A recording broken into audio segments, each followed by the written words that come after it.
Travis Katz. Hi. What's your new company called? Gogobot. Okay, explain what you do. Gogobot's writing a new chapter in online travel where friends rather than strangers become the key to creating social. You're socializing travel, correct? Making it social. We're basically allowing you to tap into the power and the wisdom of your social graph through sites like Facebook and Twitter to get great personalized recommendations about where you should go and what you should do when you're going on your next trip. So what prompted you to do this? What was the idea? I love travel. Everyone in the company loves travel, and we found that the internet as a travel planning tool actually just doesn't work very well. Why is that? What do you start searching on Google and you end up being taken to all sorts of sites. Most of them aren't relevant. You have to just be continually digging through, trying to find that one shard of information. We just pulled up Google Paris Vacations. They took us to several useless pages. Yeah, it's full of stuff we've optimized for Google and don't show you what you want. And the reality is, anyway, everyone's different. Like my tastes are different than your tastes, are different than the guy down the street's taste. Right. You want recommendations from people that you trust, from people who are like you, who can help you find things that you'd be interested in, so you don't have to dig through. So essentially we're building almost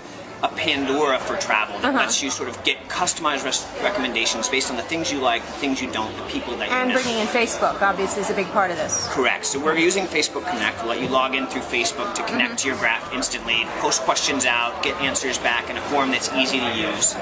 And because why Facebook, not MySpace, where you used to work? We like MySpace as well. I mean, MySpace is near to my heart. Facebook has 500 million people there. Right. And so you link to your friends, but you can link to others there once you start having relationships. Correct. Right. So we have a following model where you can basically follow anyone that's interesting. So we have people who are professional travel brought writers. them in as content. There are people who are working with us, and then other people who are just signing up. So you can follow people who are experts on Rome, who like to share information about Rome, as well as connect to people that you know. Right, and you'll push those up. If you're going for a trip, you'll say this person knows a lot about Rome. Correct. So if you go to like the Rome page, we'll bubble up anything that your friends have recommended in Rome. You'll see on that page before you see anything else. You'll also see who are the top people, the most influential people writing about Rome on the site. It's also a lot about answers too. Like there's a lot of answers more than recommendations. Recommendations, but a lot of the sort of where should I do this? A lot of answers. I mean, you can post questions about anything that you want to know. It may be like, oh, I'm planning a trip with kids and I need advice on what are some kid-friendly hotels, or I'm really into kite surfing and I need to know the best kite surfing break in Maui.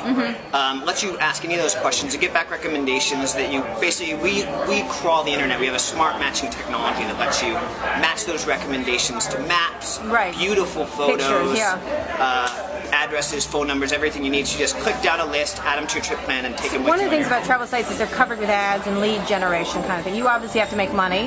You raised how much? $4 million bucks. We raised $4 million. Right. So you need to get money in there, and that's the way a lot of these travel sites work. Right. So we'll monetize the site by allowing you, if you find a hotel that looks interesting, to click over and check rates and to book it.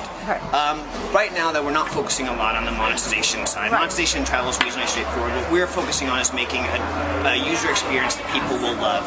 We think people deserve better than what's out there for travel. It should be exciting and inspiring when you're planning a trip. You should be getting excited as opposed to feeling like I'm digging through and I'm having pop-ups thrown at me and there's tons of text.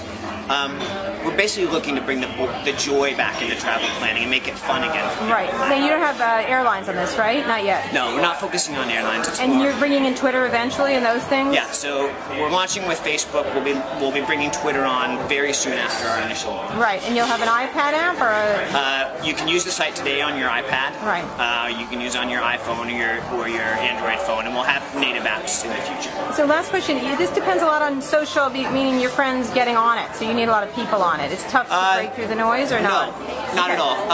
What's great about the way that we're integrating with APIs is even if none of your friends are on Gogobot, you can very quickly, if you've logged in with Facebook, post a question out to your existing graph. So the critical mass is already on Facebook. We don't want to recreate a standalone network. We're basically letting you tap into the friends that you've already created and the networks you've already built to get this advice back in a format that you can use. And what's to prevent Facebook from doing all these verticals? I mean, eventually...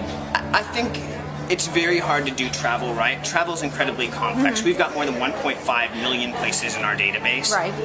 The and you world said 60,000 that are quite robust. Yeah, exactly. And travel is not easy. It's not easy to do travel right because the world is complicated and because people want to plan things in different ways. it's a very big departure from what Facebook's good at. My sense is that Facebook is smart and they tend to stick to the things that they really can do well. Well, congratulations on your new startup. Thank you, Kara.